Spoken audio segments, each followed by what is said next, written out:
கட்டுரை ஹிந்து மகாசபையின் பலனும் கிலாஃபத்தும். தில்லியில் கூடிய கிலாஃபத் மகாநாட்டில் மவுலானா மலிக் ஒரு தீர்மானத்தின் பேரில் பேசுகையில், எங்காவது இந்து முஸ்லிம் கலவரம் ஏற்பட்டால் தற்காப்பிற்கான வழியை மாத்திரம் இத்தீர்மானம் கூறுவதாய் இருக்கிறது. ஆனால் இந்து சகோதரருடன் ஒற்றுமை ஏற்படுத்த முடியும் என்று இன்னமும் தாம் நம்புவதால் என்று சொல்லிக் கொண்டிருக்கும் போதே சபையோர்கள் கூச்சலிட்டு, இந்துக்களே சகோதரர் என்று சொன்னது தப்பு என்றும் அதை வாபஸ் வாங்கிக் கொள்ள வேண்டும் என்றும் கோப ஆவேசத்துடன் கூறினார்களாம். கடைசியாக மவுலானா ஷவுகத் அலி பல தடவை கெஞ்சி கேட்டுக் கொண்டதன் பேரில் கூச்சல் அடங்கிற்றாம். இதைப்பற்றி கூச்சல் போட்டவர்கள் பேரில் நமக்கு ஒன்றும் அதிருப்தியும் ஆச்சரியமும் இல்லை. ஆனால் இதிலிருந்து முகமதிய சகோதரர்களின் மனோபாவம் எதுவரை பாய்ந்திருக்கிறது என்று இப்போதாவது இந்துக்கள் தெரிந்து கொள்ளலாம். இவ்வித மனோபாவம் ஏற்பட காரணம் என்ன? நம் தேசத்து வைதிக பிராமணர்களின் ஹிந்து மகாசபை செய்த பழிக்கு ஹிந்து சமூகத்தார் அனைவருமே முகமதியரின் இவ்வித துவேஷத்திற்கு ஆளாகிறார்கள்.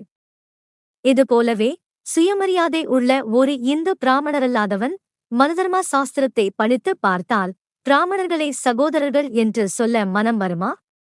சூத்திரன் என்பவன் பிராமணனின் வைப்பாட்டி மகன், பிராமணனுக்கு வேலை செய்யவே பிறந்தவன். அவன் சொத்து வைத்திருக்க உரிமையில்லை.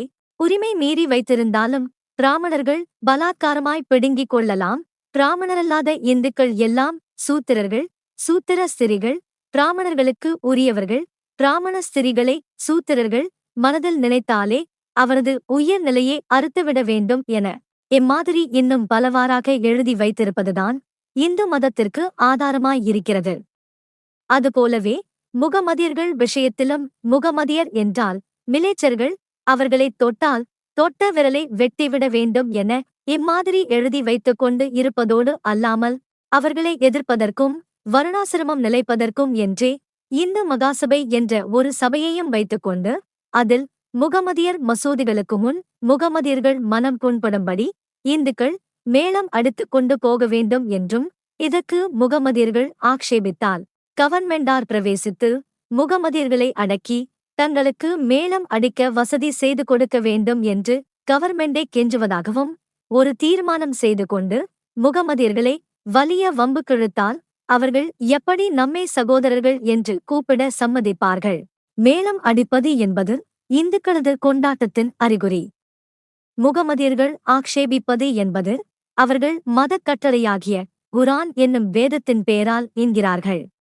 பிராமணனாய் பிறக்காதவன் எல்லாம் பிராமணனின் வைப்பாட்டி மகன் என்று சொல்லுகிற ஒரு சாஸ்திரத்தின் ஆதாரத்தின் கீழ் இந்துவாயிருக்கும் அவமானத்தை விட முகமதியருடைய மதக் கட்டளைக்காக இந்துக்கள் தங்கள் கொண்டாட்டத்தையோ சந்தோஷத்தையோ கொஞ்ச நேரம் நிறுத்தி வைப்பது என்பது இந்து சமூகத்திற்கு பெரிய அவமானம் என்பதாக நாம் கருதவில்லை.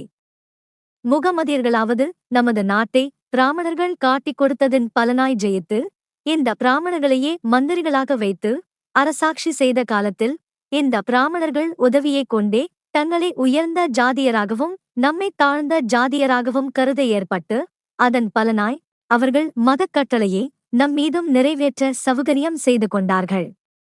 இந்த பிராமணர்களோ நம்மிடம் பிச்சை வாங்கி தின்று கொண்டே அவர்கள் உண்மையாய் நம்பாததும் வேண்டுமென்றே நம்மை தலைமுறை தலைமுறையாய் தாழ்த்தி வைத்து நோகாமல் நகத்தில் அழுக்கு படாமல் பிழைப்பதற்காக வேண்டி வஞ்சக எண்ணத்தோடு நிரந்தர சூழ்ச்சி செய்து நம்மை அவர்கள் கண்ணில் தென்படக்கூடாது, தெருவில் நடக்கக்கூடாது, கிட்ட வரக்கூடாது, பேசக்கூடாது, தொடக்கூடாது, கோயிலுக்குள் போகக்கூடாது, வேதத்தை படிக்கக்கூடாது என்கிற கொடுமைகளை செய்து வைத்திருக்கிறார்கள்.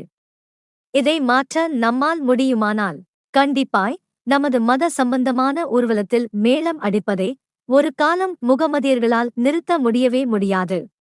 அல்லாமலும் எப்படியாவது நாமும் அவர்களும் ராஜிக்கு வந்துவிடுவோம். அப்படிக்கில்லாமல் பிராமண இந்து மகாசபை பிராமணரல்லாதார் தலையில் ஒரு காலம் முகமதியர் தலையில் ஒரு காலம் வைத்து இருவரையும் அழுத்தி நசுக்க பார்த்தால் இந்த பிராமணர்களை இருவரும் எப்படி உண்மையான சகோதரர்கள் என்று கூப்பிட மனம் வரும்?